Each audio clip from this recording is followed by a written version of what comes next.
70 सालों से ये देश स्वतंत्र है। 55 सालों के लिए कांग्रेस की सरकार रही है। किसी ने आपसे सोना छीना, आपके मंगलसूत्र छीने, आप तय करिए, ये आपका चुनाव है। कितने चुनाव हिंदू मुस्लिम हिंदू मुस्लिम हिंदू मुस्लिम करके आप लड़वाएंगे, आप तय करिए। मेरी मां का मंगलसूत्र इस देश को कुर्बान हुआ है कि अगर आप गहराई से नहीं सोचेंगे, आप जागोगे नहीं, तो ये देश खाई में चले जाएगा। नमस्कार, मैं रवीश कुमार। प्रियंका गांधी के इस जवाब के बाद क्या प्रधानमंत्री नरेंद्र मोदी मंगलसूत्र का झूठा मुद्दा छोड़ देंगे या इसी पर बने रहेंगे? संपत्ति के बंटवारे पर राहुल गांधी के जवाब के बाद क्या प्रधानमंत्री मोदी इस मुद्दे को छोड़ देंगे या इसी पर कायम रहेंगे?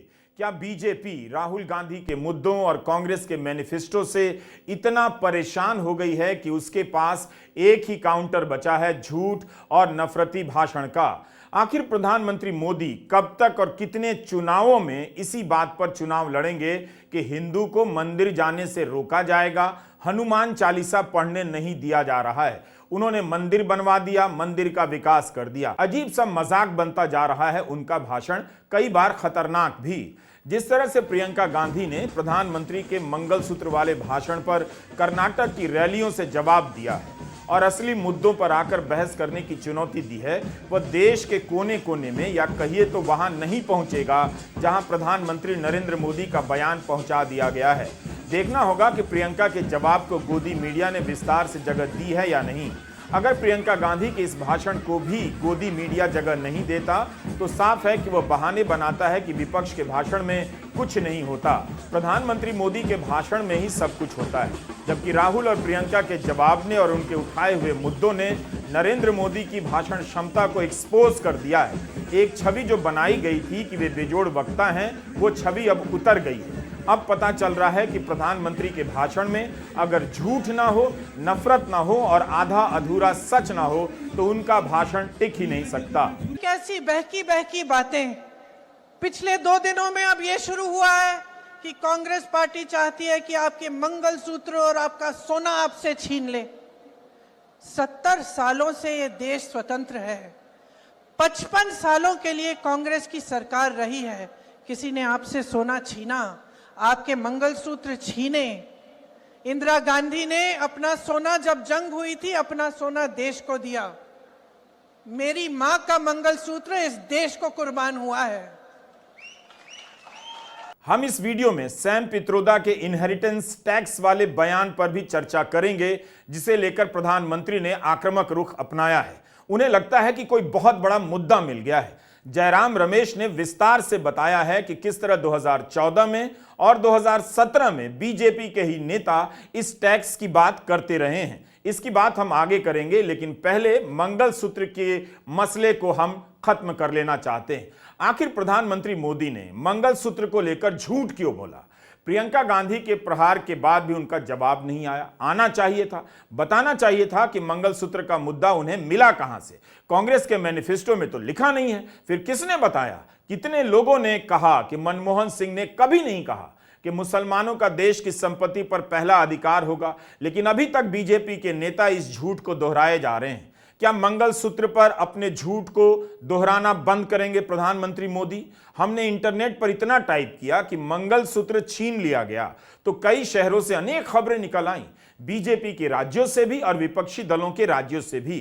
प्रधानमंत्री का जो हाल है, किसी दिन विपक्ष के राज्य में जाकर कह देंगे कि यहां पर माताओं के मंगलसूत्र भी सुरक्षित नहीं है। क्या पता किसी दिन ये जनाब जेब कट जाने की घटना को भी हिंदू मुसलमान से जोड़ दें। अब यही बाकी रह गया है। 24 अप्रैल को गाजियाबाद में एक महिला का मंगलसूत्र छीन लिया गया और 24 मार्च को भी एक महिला के गले से मंगलसूत्र छीना गया। 18 अप्रैल को एक महिला रील्स बना रही थी कि गुंडों ने बंदूक दिखाकर उसका मंगलसूत्र छीन लिया। 8 मार्च को महिला दिवस के दिन एक महिला के गले से मंगलसूत्र छीन लिया गया। यह गाजियाबाद की खबरें हैं। खबरें तो इस तरह की भी मिलती हैं कि महिलाएं भी मंगलसूत्र चुराने में मास्टर हो चुकी हैं। जून 2022 में मध्य प्रदेश में ग्वालियर के एक मेले में एक ही समय में 6 महिलाओं के मंगलसूत्र मंगलसूत्र चोरी हो गए तब शिवराज सिंह की सरकार थी। अगस्त 2023 में मध्य प्रदेश के राजगढ़ में कलश यात्रा निकल रही थी, उसमें कई महिलाओं के मंगलसूत्र चोरी हो गए। इस मामले में 13 महिलाओं को गिरफ्तार किया गया। जून 2023 में मध्य प्रदेश के खिलचीपुर में बागेश्वर धाम के पंडित धीरेन्द्र कृष्ण शास्त्री की कलश यात्रा में 3 दर्जन महिलाओं की सोने की चेन व मंगलसूत्र चोरी हो गए। मतलब बीजेपी के राज में कलश यात्रा में मंगलसूत्र चोरी हो गए। क्या प्रधानमंत्री ने शिवराज सिंह का इस्तीफा ले लिया? गुजरात में भी मंगलसूत्र और सोने की चेन छीने जाने की खूब सारी घटनाएं होती हैं। वहां तो राज्य सरकार ने तंग आकर कानून बना दिया कि चेन छीनने की घटना में जो भी गिरफ्तार होगा 10 साल तक की सजा मिलेगी। तो क्या वहां यह घटना बंद हो गई? सितंबर 2022 में ही अहमदाबाद में एक महिला का 1,60,000 का मंगलसूत्र चोरी हो गया। पिछले ही साल नवंबर में दिवंगत भाजपा नेता अशोक भट्ट की बेटी की चेन उस समय चोरी हो गई जब वे सड़क पर टहल रही थीं। यह घटना अहमदाबाद की है। जब देश में उन्होंने कहा कि कल से लॉकडाउन हो जाएगा और सारे मजदूर पूरे देश भर से, बेंगलोर से भी, यूपी, बिहार, अलग अलग जगहों में पैदल निकले क्योंकि इन्होंने ट्रेनें बंद कर दी, बस बंद कर दी। तब जब खाना नहीं मिल रहा था शहरों में, जब कोई चारा नहीं था, तो महिलाओं ने अपने गहने, अपनी बचत गिरवी रखी। तब मोदी जी कहां थे? किसान आंदोलन हुआ, 600 किसान शहीद हुए। उनकी विधवाओं के मंगलसूत्र के बारे में सोचा मोदी जी ने? मणिपुर में एक जवान की बीवी को का वस्त्र हरण करके पूरे देश के सामने चलाया। मोदी जी चुप थे, कुछ नहीं बोले। उसके मंगलसूत्र के बारे में नहीं सोचा उन्होंने, पलक नहीं झपकाई उन्होंने। और आज चुनाव के लिए, वोटों के लिए महिलाओं को ऐसी बातें कर रहे हैं, डरा रहे हैं ताकि डर के वो वोट दें। शर्म आनी चाहिए उनको, शर्म आनी चाहिए। अगर इस देश की महिलाओं के मंगलसूत्र की परवाह होती तो उनके बेटों को आप रोजगार दिलवाते, तो महंगाई कम करते, छात्रों को शिक्षा की सुविधा देते, देश की बेटियों को अपने पैरों पे खड़े होने का काम कराते।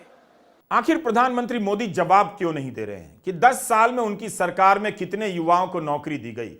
कांग्रेस ने कहा सत्ता में आए तो 30 लाख सरकारी भर्तियों को पूरा करेंगे। मोदी बता दें कि वे क्या करेंगे।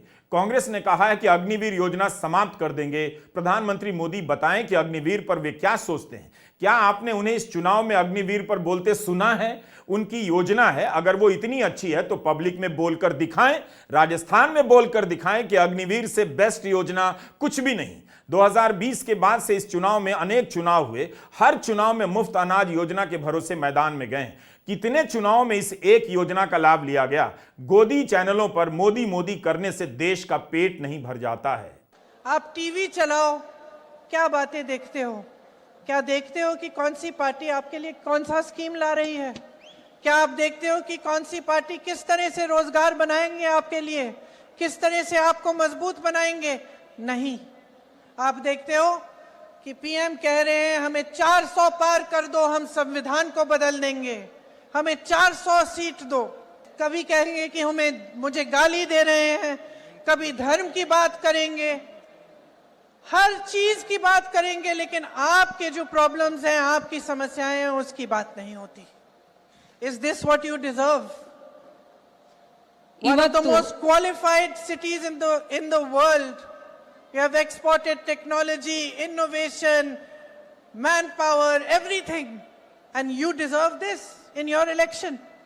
That this should be the discussion.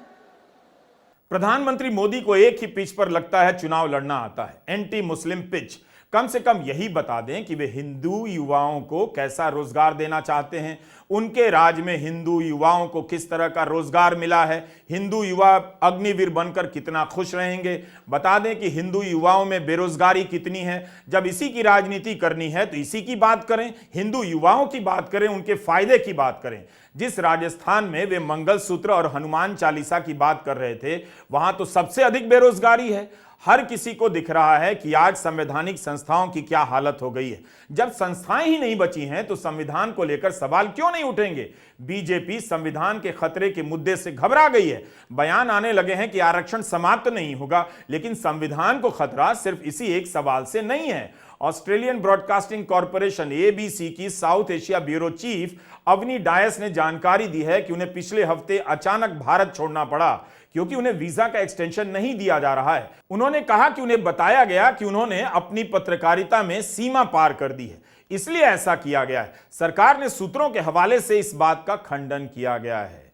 तो पत्रकारों को सीमा के भीतर रहने की हिदायत दी जा रही है। ये जो चुनाव है, ये संविधान और लोकतंत्र को बचाने का चुनाव है। पहली बार किसी भी राजनीतिक पार्टी ने हिंदुस्तान के इतिहास में पहली बार संविधान पर आक्रमण किया है और संविधान को खत्म करने की कोशिश कर रहे हैं। तो एक तरफ इंडिया गठबंधन जो संविधान की रक्षा कर रहा है और लोकतंत्र की रक्षा कर रहा है, और दूसरी तरफ नरेंद्र मोदी, आरएसएस और बीजेपी जो संविधान को, लोकतंत्र को खत्म करने की कोशिश कर रहे हैं। तो ये इनका लक्ष्य है। इनके मेंबर ऑफ पार्लियामेंट ने कहा कि अगर हम चुनाव जीतेंगे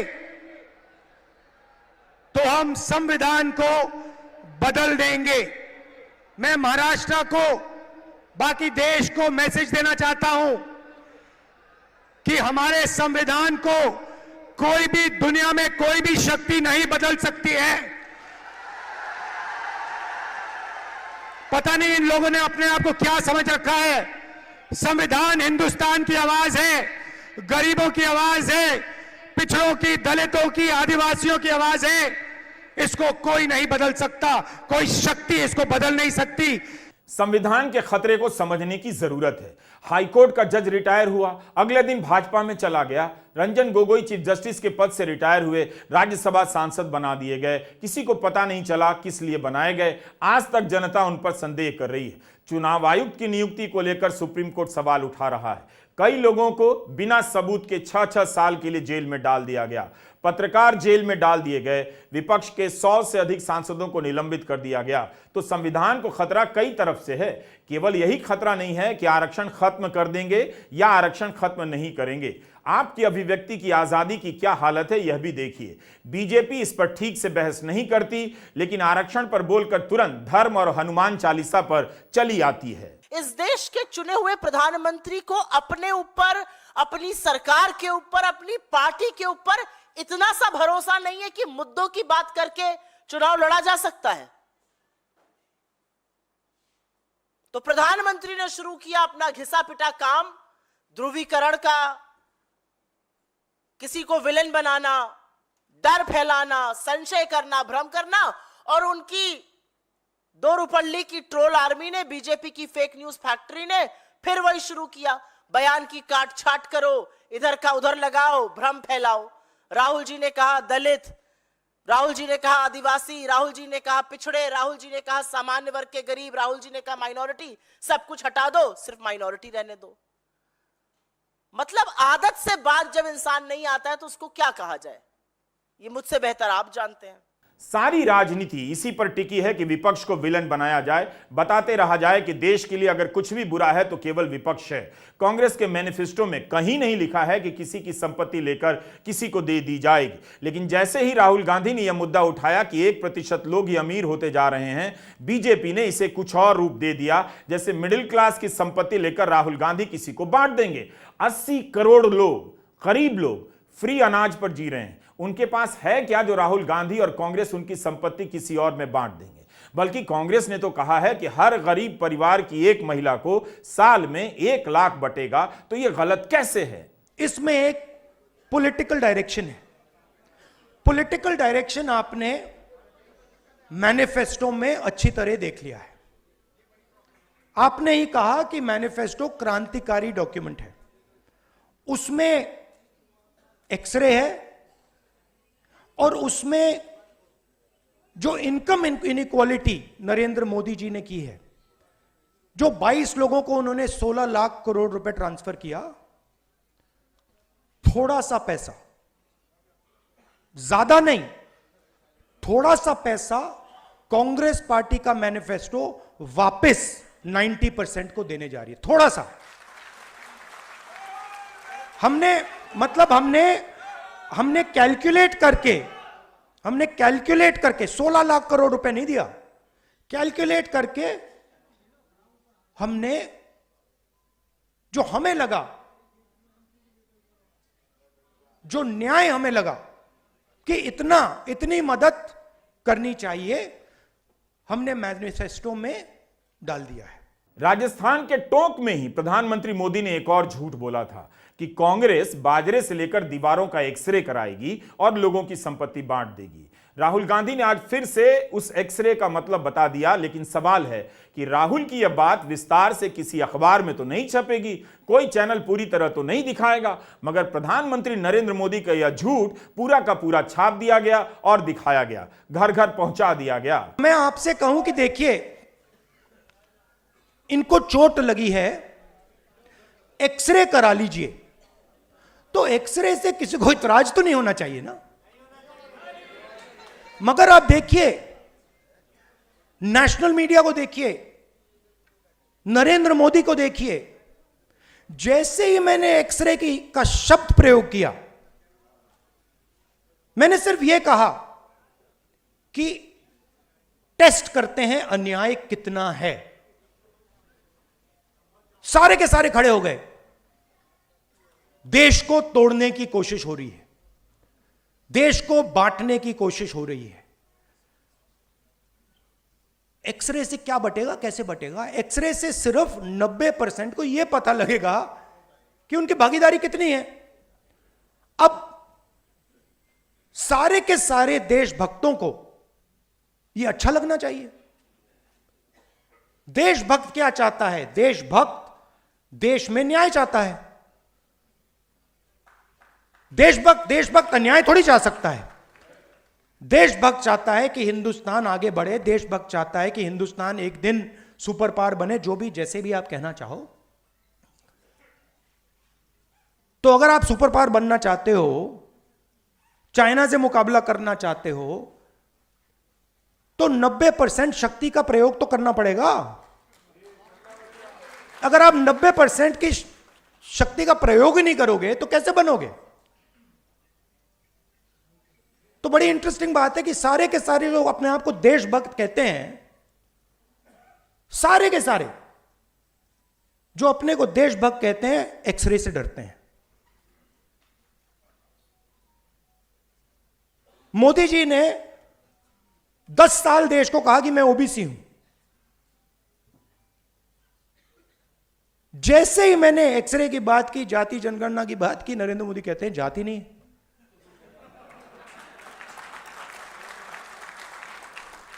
अरे जात नहीं है तो आप ओबीसी कैसे?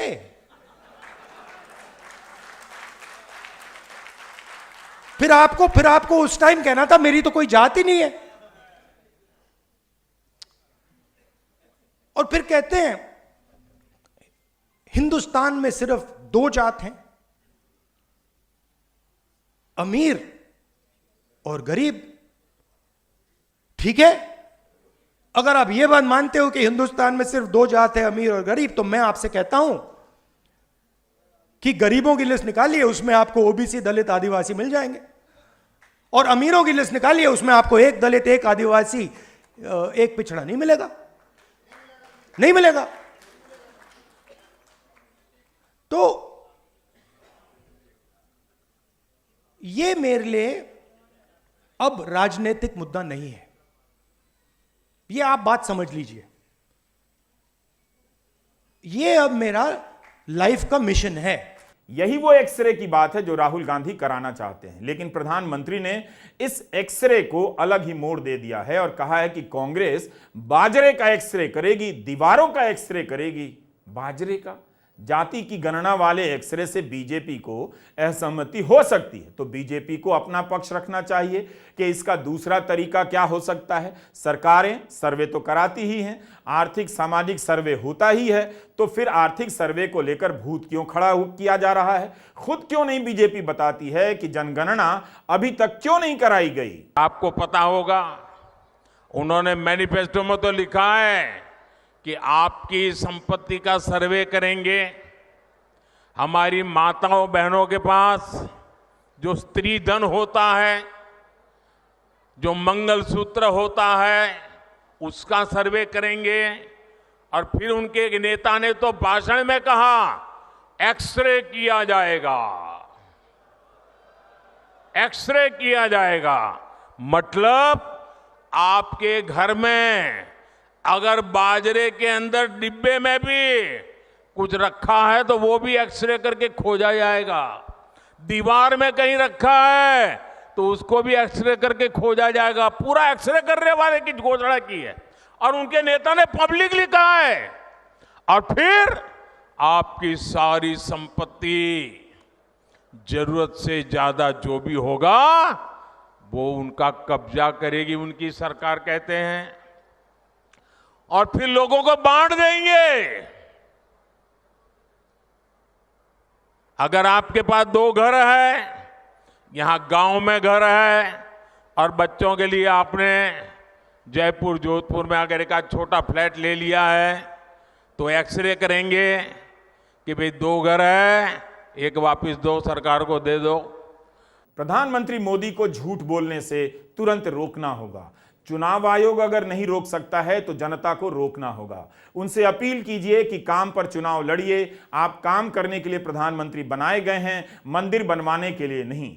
मंदिर तो इस देश की जनता जब तब जहां तहां अपने सामर्थ्य से भव्य और विशाल बनवा लेती है। यह प्रधानमंत्री का काम नहीं है। धर्म की बात करते हैं लेकिन झूठ भी बोलते हैं। कई बार साफ साफ झूठ बोलते हैं, तो कई बार किसी राज्य की घटना को उठाकर उसे धर्म के खतरे से इस तरह जोड़ देते हैं और एक ऐसा नैरेटिव खड़ा कर देते हैं जिसका सच्चाई से वैसा नाता कभी नहीं होता। मोदी हमेशा ही अपना नैरेटिव धर्म की असुरक्षा की बुनियाद पर खड़ी करते हैं। कभी भी महंगाई, रोजगार, शिक्षा पर विपक्ष को नहीं ललकारते। अग्निवीर योजना को लेकर विपक्ष को क्यों नहीं ललकारते, बहस की चुनौती नहीं देते। आप जानते हैं मोदी राज में एक और खतरनाक खेल शुरू हुआ। अपराध की घटनाओं को भी सांप्रदायिक रंग दिया जाने लगा। जैसे ही किसी अपराध की घटना में आरोपी मुसलमान होता है, सरकारी एजेंसियां दौड़ भाग करने लग जाती हैं। केंद्र की एजेंसियां राज्यों में जाने लगती हैं। गोदी मीडिया उसका लगातार कवरेज करता हुआ धर्म का रक्षक बन जाता है, जबकि उसी तरह के अपराध में हिंदू अपराधी भी उतना ही विभत्स होता है, इस पर चुप रह जाता है। इस थर्ड क्लास मीडिया से पत्रकारिता के धर्म की रक्षा नहीं हो सकी और यह नफरत फैलाने के लिए दिन रात आपके बीच धर्म का रक्षक बना फिरता है। पहले सुनते हैं प्रधानमंत्री मोदी ने सवाई माधोपुर की सभा में हनुमान चालीसा को लेकर क्या कहा है। कुछ दिन पहले वहां एक छोटा दुकानदार, उसको सिर्फ इसलिए बुरी तरह से पीटा गया, लहूलुहान कर दिया गया, क्योंकि वो अपनी दुकान में बैठे बैठे हनुमान चालीसा सुन रहा था। ये कांग्रेस की कर्नाटका की सरकार का काम देखिए। अपनी छोटी सी दुकान में एक गरीब आदमी भक्ति भाव से प्रभु हनुमान जी का स्मरण करते हुए हनुमान चालीसा सुन रहा था, उसको लहूलुहान कर दिया गया। आप कल्पना कर सकते हैं, कांग्रेस के राज में हनुमान चालीसा सुनना भी गुनाह हो जाता है। कांग्रेस के राज में अपनी आस्था का पालन करना भी मुश्किल हो जाता है और राजस्थान तो खुद इसका भुगत भोगी रहा है। अब सीधी सीधी बात है, जब उनके पार्टी, उनके सारे नेता प्रभु राम का मंदिर बने, प्रभु राम का प्राण प्रतिष्ठा का अवसर हो, मंदिर के लोग जाके रूबरू में आने के लिए निमंत्रण दे, सम्मानपूर्वक निमंत्रण दे और पब्लिकली उस निमंत्रण को ठुकरा दिया जाए तो उनके चेले चपाटे भी हनुमान चालीसा करने वालों को पीटेंगे कि नहीं पीटेंगे भाइयों। सोचिए, मार्च महीने की घटना है, सुदूर कर्नाटका की, और बात कर रहे हैं कहां? राजस्थान के सवाई माधोपुर में। वहां बात करनी चाहिए अग्निवीर योजना की, तो बेंगलुरु की अपराध से संबंधित एक मामूली घटना की बात कर रहे हैं और कह रहे हैं कि कांग्रेस के चेले चपाटी हनुमान चालीसा पढ़ने पर पीटेंगे। चेले चपाटी, ये पीएम की भाषा है। क्या लोगों ने नहीं देखा कि इस देश में गौ रक्षा के नाम पर कितना हुड़दंग हुआ, कितने मुस्लिम लड़के मार दिए गए? क्या हुआ? क्या आप नहीं जानते? इन कथित गौ रक्षकों को किस राजनीतिक विचारधारा के तमाम संगठनों ने बढ़ावा दिया और किस दल की सरकार ने बचाया? कौन नहीं जानता है? कितनी ऐसी घटनाएं हुई हैं जब मुस्लिम युवकों को धार्मिक नारे लगाने पर मजबूर किया गया और पीट पीट कर मार दिया गया। क्या कभी प्रधानमंत्री मोदी ने इसका जिक्र किया, आह्वान किया कि ऐसा करना हिंदू चरित्र नहीं होना चाहिए, हिंदू युवकों को दंगाई बना देगा, मत कीजिए, इससे हिंदू धर्म की बदनामी हो सकती है? इसी जहर ने चेतन सिंह को हत्यारा बना दिया। उसने चलती ट्रेन में 3 लोगों को गोलियों से भून दिया, जिसमें एक हिंदू भी था और बाकी मुसलमान। इनके एक मंत्री थे जयंत सिन्हा, एक ऐसे मामले के आरोपी को जमानत से छूटने पर माला पहना रहे थे। अपना रिकॉर्ड इनका क्या है खुद भी बता देते। कर्नाटका के जिस मामले का उदाहरण प्रधानमंत्री ने दिया है, उस केस में जब हनुमान चालीसा बजाने वाले व्यक्ति ने पुलिस के पास शिकायत दर्ज कराई, तब एफआईआर के बाद सुलेमान, शाहनवाज और रोहित और तरुण नाम के युवकों की गिरफ्तारी भी हुई। निश्चित रूप से यह सांप्रदायिक मामला नहीं लगता है, वरना रोहित क्या कर रहा था और तरुण का नाम क्यों आया? और कार्रवाई तो हुई भी। इस घटना के बारे में ऑल्ट न्यूज के मोहम्मद जुबैर ने मार्च के महीने में ही लिखा था कि डीसीपी ने कहा है कि 6 आरोपियों में से 4 की गिरफ्तारी हो चुकी है। जब पूछा गया कि क्या हनुमान चालीसा के कारण ऐसा हुआ है, तब डीसीपी ने कहा कि लिखित शिकायत में इसका जिक्र नहीं है, लेकिन हम जांच कर रहे हैं। बाद में एक चैनल से बात करते हुए मुकेश ने कहा कि हनुमान चालीसा चलाने के कारण उसे पीटा गया। प्रधानमंत्री को बाकायदा उदाहरण देना चाहिए, मिसाल देनी चाहिए कि क्या कर्नाटका की घटना में जो आरोपी हैं उन्हें कांग्रेस सरकार बचाने के लिए लगी हुई थी। उन आरोपियों में से कुछ हिंदू भी हैं, वो कैसे हुआ? फिर वे इसे सांप्रदायिक रूप कैसे दे रहे हैं? क्या इस घटना से मान लिया जाए कि कर्नाटका में हनुमान चालीसा का पाठ गुनाह हो गया है? यह पटना का महावीर मंदिर है, 1948 से है। इस मंदिर का विकास 1983 से 85 के बीच शुरू होता है, जब बिहार में कांग्रेस की ही सरकार थी। उसके बाद से बिहार में हर किसी की सरकार रही है, लेकिन यह मंदिर यहां आने जाने वाले लोगों के सहयोग के दम पर विस्तार पाता रहा। किशोर कुणाल ने इस मंदिर में जमा हुए पैसे से कैंसर का अस्पताल भी बनाया।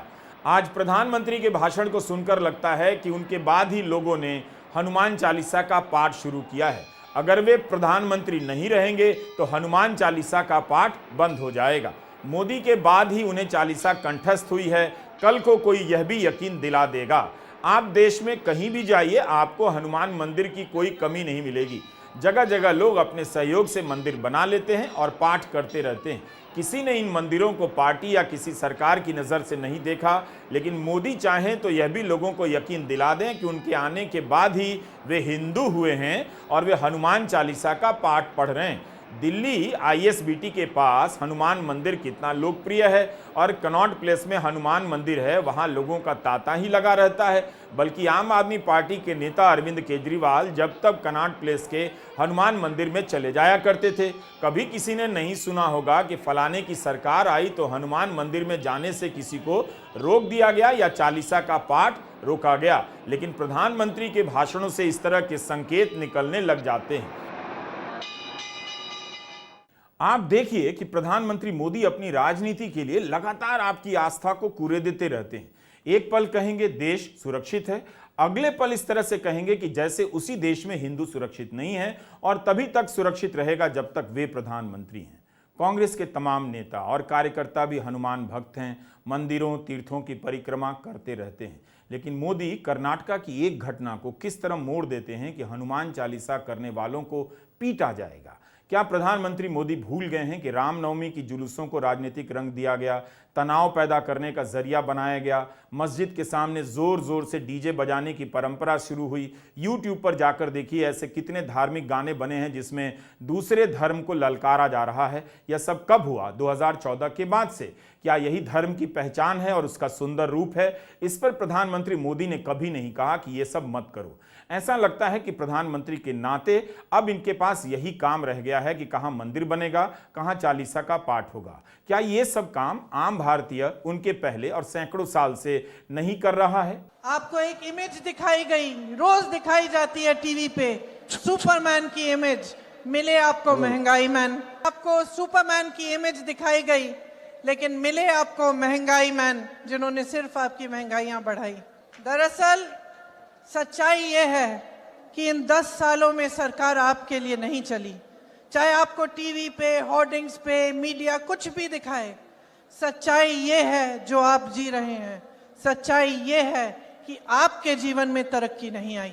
इंडियन ओवरसीज कांग्रेस के अध्यक्ष सैम पित्रोदा ने एक साक्षात्कार में अमेरिका में संपत्ति के पुनर्वितरण के बारे में बयान दिया है, जिसे लेकर भाजपा ने फिर से कांग्रेस पर हमला किया है। बीजेपी को लगता है कि बहुत बड़ा मुद्दा मिल गया है। पित्रोदा ने अपने साक्षात्कार में अमेरिका में इनहेरिटेंस विरासत कानून के बारे में बताते हुए कहा है कि वहां जब किसी की मौत होती है तो उसकी संपत्ति का 55% हिस्सा सरकार को जाता है, जो उसे आगे लोगों में देती है। अगर किसी के पास $100 मिलियन हैं तो 45 मिलियन बच्चों को मिलेंगे। ये एक दिलचस्प कानून है। इसमें कहा गया है कि आपने अपने जीवन में इतना धन इकट्ठा किया है और अब आप जा रहे हैं तो आधा हिस्सा जनता के लिए छोड़कर जाइए। पित्रोदा आगे कहते हैं कि भारत में ऐसा नहीं है। अगर 10 अरब की संपत्ति लेकर कोई मरता है तो सारी संपत्ति बच्चों को मिलती है, जनता को कुछ नहीं। इसलिए जब हम धन के आवंटन की बात करते हैं तो नई तरह की बातों के बारे में बात कर रहे हैं जो लोगों के हित में है, ना कि सिर्फ अति अमीर के हित में है। अपने बयान में पित्रोदा ने साफ रूप से अत्यधिक रूप से अमीर लोगों का उदाहरण दिया है, ना कि आम लोगों का। यह और बात है कि वे भी इस मामले में तथ्यात्मक रूप से गलत हैं, क्योंकि अमेरिका में ऐसा कानून सिर्फ 6 प्रांतों में लागू है, केंद्र के स्तर पर नहीं है। इसमें भी यह टैक्स बहुत अमीर लोगों पर लगता है, आम साधारण लोगों पर नहीं। कांग्रेस से जुड़े नेता बीच बहस की दिशा मोड़ने में उस्ताद रहे हैं। सैम पित्रोदा को इस चुनाव के बीच में इंटरव्यू देना था, और वो भी ANI को जानते हुए भी। उनका अधिकार है। अगर वे यह नहीं बोलते तो उनका इंटरव्यू ना तो कहीं चलता ना कोई देखता। खैर, जब बोल दिया है तो कंफ्यूजन भी बढ़ गया। जयराम रमेश को सारा काम छोड़कर सफाई देनी पड़ी, उनके बयान से किनारा करना पड़ा और कहना पड़ा कि पार्टी के मैनिफेस्टो में इस तरह की कोई बात नहीं है। इसके अलावा जयराम रमेश को यह भी रिसर्च लेकर सामने आना पड़ा कि किस तरह से 2014 में, 2017 में बीजेपी के नेता इसी इनहेरिटेंस टैक्स की बात करते रहे, इसकी वकालत करते रहे। लिहाजा ये जो मुद्दा है वो उल्टा बीजेपी पर भारी पड़ गया। लेकिन होगा क्या? प्रधानमंत्री मोदी का जो हमला है वही जनता के बीच जाएगा। जयराम रमेश ने जो ट्वीट किया है, जो बयान जारी किया है, वो जनता के बीच नहीं पहुंच सकेगा। सैम पित्रोदा जाने माने व्यक्ति हैं और लाखों लोग दुनिया भर में उनको अपना गुरु, मित्र, मार्गदर्शक मानते हैं। मैं भी उनको कई साल से उनके साथ में काम कर चुका हूं। वो भारतीय राष्ट्रीय ओवरसीज नेशनल कांग्रेस के अध्यक्ष भी हैं। कई मुद्दों पर वो अपना विचार खुलकर रखते हैं। जो मुद्दे वो उचित समझते हैं, जो महत्वपूर्ण समझते हैं, वो उन पर अपनी राय देते हैं। पर इसका माने ये नहीं है कि ये जो राय उनकी राय है ये भारतीय राष्ट्रीय कांग्रेस की राय है। अक्सर ऐसा होता है कि उनके विचार और भारतीय राष्ट्रीय कांग्रेस के विचार मिलते नहीं है। अभी अभी जो इनहेरिटेंस टैक्स को लेकर उन्होंने कुछ टिप्पणियां की है, वो हमारी भारतीय राष्ट्रीय कांग्रेस की पोजीशन नहीं है। मैं साफ कर देना चाहता हूं, ये सनसनीखेज रूप दिया जा रहा है प्रधानमंत्री और उनके सलाहकारों के द्वारा, क्योंकि ध्यान हटाने के लिए प्रधानमंत्री चिंतित हैं, भौखलाए हुए हैं। वो हमारे न्याय पत्र को एक सांप्रदायिक रंग देते आ रहे हैं और ऐसे टिप्पणियों को लेकर बेमतलब के इल्जाम लगा रहे हैं कांग्रेस पर।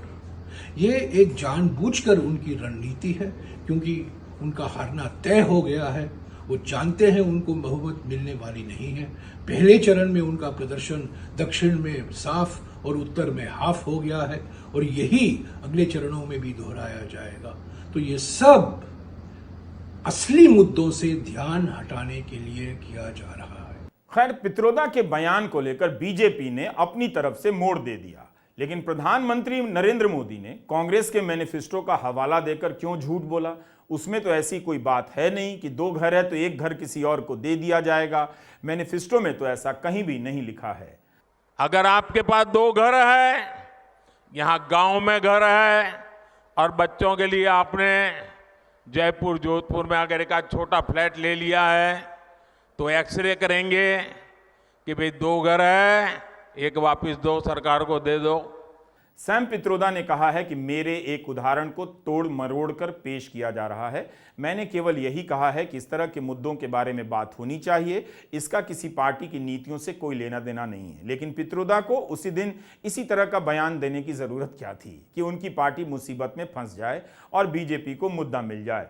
पित्रोदा की सफाई कांग्रेस के लिए भारी पड़ गई। वैसे सैम पित्रोदा का बयान ना भी आता तो भी बीजेपी संपत्ति के बंटवारे के मुद्दे को खड़ा कर चुकी थी, इस पर झूठ बोल चुकी थी। जब पहली बार प्रधानमंत्री मोदी ने झूठ बोला तब तो सैम पित्रोदा का बयान नहीं आया था। राहुल गांधी ने आज फिर से इस पर अपना पक्ष रखा, बताया कि नरेंद्र मोदी ने जिन 22 लोगों को 16 लाख करोड़ ट्रांसफर किए हैं, यानी कर्जा माफ किया है, कांग्रेस पार्टी उसमें से थोड़ा सा पैसा वापस लाकर 90% लोगों में बांट देगी।